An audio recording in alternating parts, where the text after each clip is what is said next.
सियासी और सहाफती हल्के काफी अरसे से यह बात दोहरा रहे थे कि तहरीक इंसाफ में बतौर जमात जमहूरियत कम और बादशाहत ज्यादा है।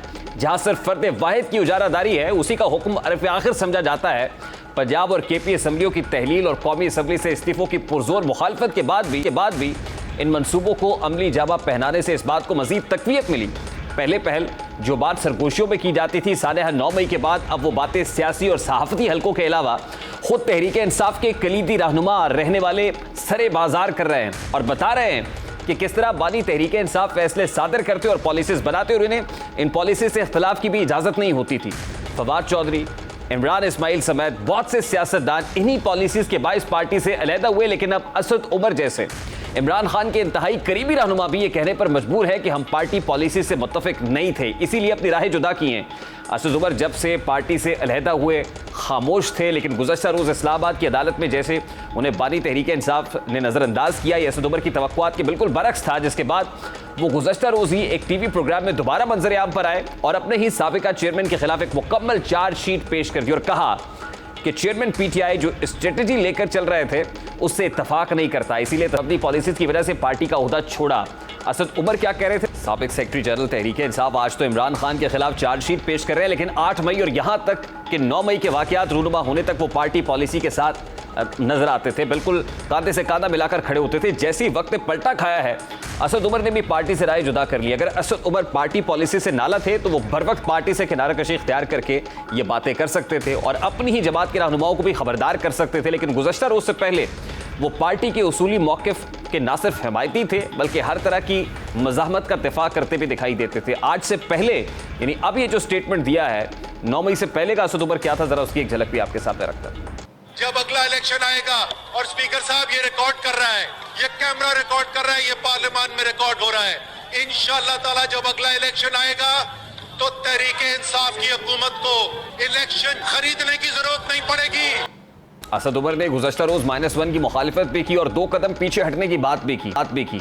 उनकी बातों से महसूस हुआ जैसे वो शाह महमूद कुरैशी फार्मूले की हिमायत में सामने आए हैं। दूसरी जानिब असद उमर से पहले और बाद में पार्टी छोड़ने वाले रहनुमा भी अब ऐसा तासुर दे रहे हैं जैसे वो पार्टी छोड़कर किसी सियासी इत्तेहाद का हिस्सा बनने पर पशेमा है। ये परेशानी इसलिए भी है कि पीटीआई से टूटने वालों को जो छतरी इस्तेहकाम पाकिस्तान की सूरत में मुहैया की गई, वो फ्लाइट टेक ऑफ करने से पहले ही ग्राउंड होती भी, लैंड करती हुई दिखाई दे रही है। इसमें शामिल रहनुमा पहले तो सिर्फ मुंह छुपाने पर इत्तफाक कर रहे थे, अब खुल्लम खुल्ला इस पार्टी से तकरीबन इजहार लाताल्लुकी इख्तियार करते हुए दिखाई दे रहे हैं। महमूद मौलवी जैसे रहनुमा जो पार्टी के लॉन्चिंग पर सबसे ज्यादा नुमाया थे, अब ये कह रहे हैं कि उनके नाम के साथ इस्तेहकाम पाकिस्तान का रहनुमा होने का लेबल ना लगाया जाए। नेगोशिएशन भी हो रही है, बातें भी हो रही है, क्योंकि अली साहब मेरे बड़े अच्छे दोस्तों में से है। अभी मेरी कल ओन चौधरी साहब से भी बात हुई, जावेद करीम साहब से बात हुई। सिर्फ डायनेमिक्स को हम वर्कआउट कर रहे हैं कि अगर उस डायनेमिक्स, उसकी वजह ये देखे ना, मुझे देखना है कि मेरे साथ कितने लोग होंगे, कौन कौन होगा, क्या मंशूर होगा, किस किस्म से होगा, उसके बाद ही मैं ज्वाइन करूंगा ना। मैं कोई स्टेटमेंट वेट देना नहीं चाह रहा हूँ मेरे, और ना मैं इस वक्त किसी और पार्टी को मैंने ज्वाइन किया, तो मैं अपने आप को बिल्कुल इस वक्त ओपन रख रहा हूँ। 1-2 दिन में मैं फैसला कर लूंगा, क्योंकि जब चीजें क्लियर नहीं हो जाती ना तो ज्वाइन करना, स्टेटमेंट देना कि ज्वाइन कर लिया, ये जो है मैं कहूँगा कि मुनासिब नहीं हो। इस्तेहकाम पाकिस्तान के कुछ बैकफुट पर होने की वजह से अब किसी नए सेटअप की बाज़गश भी सुनाई दे रही है।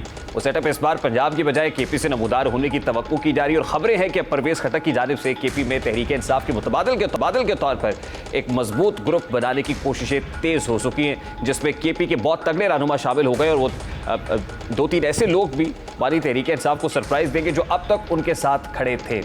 अब बहुत सारी कयासत रूमर्स हैं, इनमें किस हद तक सदाकत है बात करेंगे। तर्जुमान तहरीक इस्तेहकाम पाकिस्तान फयाजुल हसन चौहान साहब ने भी ज्वाइन किया है। अस्सलाम वालेकुम चौहान साहब, बहुत बहुत शुक्रिया आपके वक्त के लिए।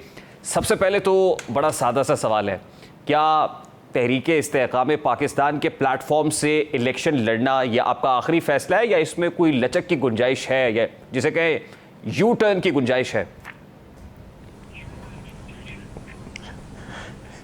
बिस्मिल्लाहिर्रहमानिर्रहीम।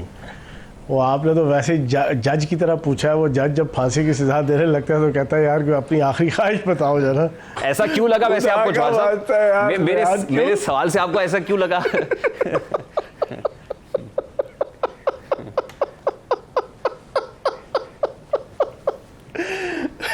आपने इतना पूछा, आपका आखिरी फैसला जनाब, हमने बड़ा सोच समझ के ये फैसला किया कि पीटीआई के जिसके अंदर 16 साल मैंने लगाए, मैंने अपना वक्त, जान, माल, पैसा, कारोबार, ख़ानदान सब कुछ दांव पे लगाया, पर्चे झीले, मारें खाई, हमले हुए, हर किस्म की कुर्बानी दी, हमने उसको ज़ाया नहीं होने देना।